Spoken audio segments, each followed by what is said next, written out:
Good afternoon, everybody. Nice to see you. Merry Christmas, Happy Holidays. Nice to join you here in downtown Vancouver on the territory of the Musqueam, Squamish, and Tsleil-Waututh. It's an exciting time at the EB House. We're 8 days till Christmas, and the kids have all these ideas about really expensive and practical gifts that are just never going to happen. But they've been watching the news, and they think they have a loophole. They've suggested that they enter into an MOU with Santa to be able to achieve what they're hoping for. So we'll see how that shakes out. On that note, I had a productive discussion with the Major Projects Office in a meeting today. The clear outcome from that conversation, to my mind, is that British Columbia is indeed positioned to be the economic engine of our country's economy going forward. We talked about the major projects that we have on the board with the office and the need for us to stay coordinated and to work together to deliver.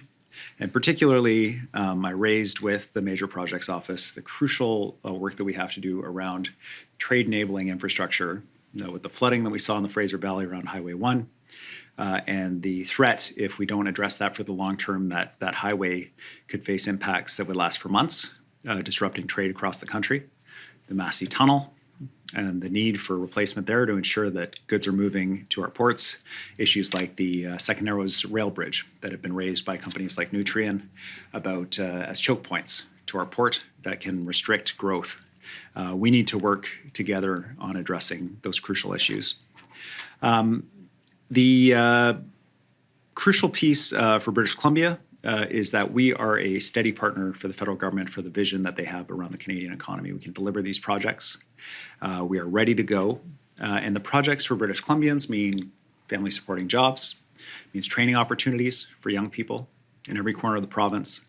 And it means that we're generating revenues that help pay for the public services that everybody needs. The commitment that we made coming out of the meeting was that we were going to continue to work together with the Major Projects Office to get these projects built as quickly as possible. The past year has been a wild year for British Columbians, Canadians, and people around the world. There's no question around that.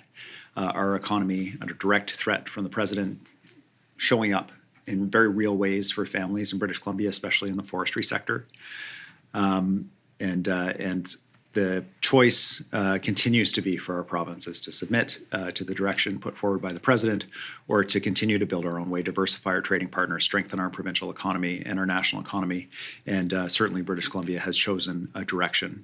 We have the resources, the market access, and the skilled people to deliver that. Here's where we are in terms of progress report on that work.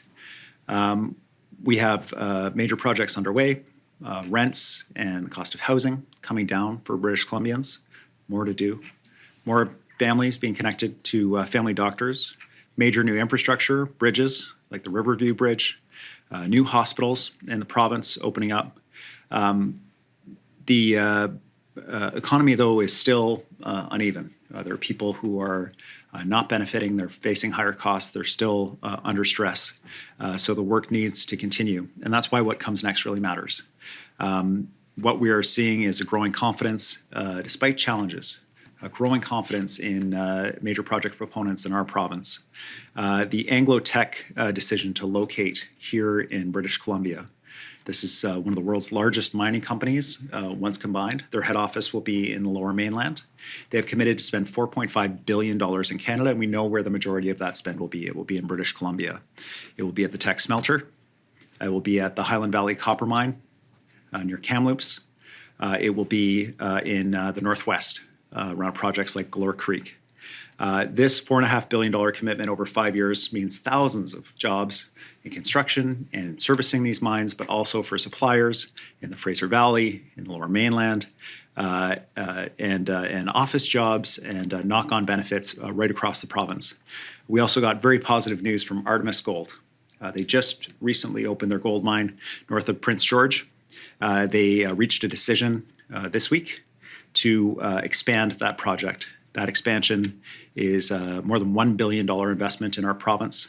It means 1,200 permanent jobs, 2,000 construction jobs, and comes on the heels of the Highland Valley Copper expansion announcement, which itself was 2,000 construction jobs and 1,200 permanent jobs, a multi-billion investment by Teck. There's a clear choice for our province here. One is to build projects and do so in partnership with First Nations to ensure stability and jobs and prosperity for the entire province. The other path is one of opposing these projects, of pulling away and fighting with First Nations, which means pink slips instead of paychecks for British Columbians. The stability is crucial for us in this moment of global chaos. We need to remain a stable and a quality partner for major projects investment, and we're going to do that. We also have a big year ahead. We believe, and we've written to the federal government this week through the Minister of Jobs, that Vancouver or British Columbia would be the ideal host of the Defence, Security and Resilience Bank. This is the bank that has been proposed to provide funding for NATO partners. Our position on the Pacific for Pacific partners and our financial sector makes us an ideal location for this bank, and we are advocating for that with the federal government.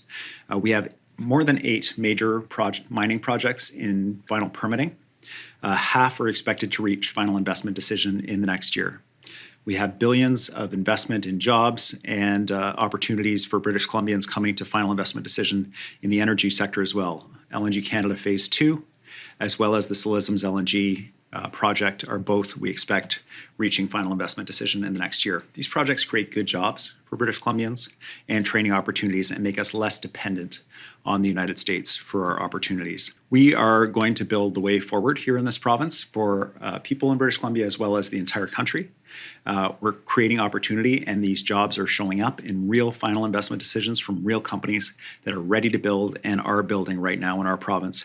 And we need to do more. We need to make sure that we get this right so that all British Columbians benefit, to support them with affordability and the challenges they face, good paychecks, and the ability to build a good life here in British Columbia with high quality public services.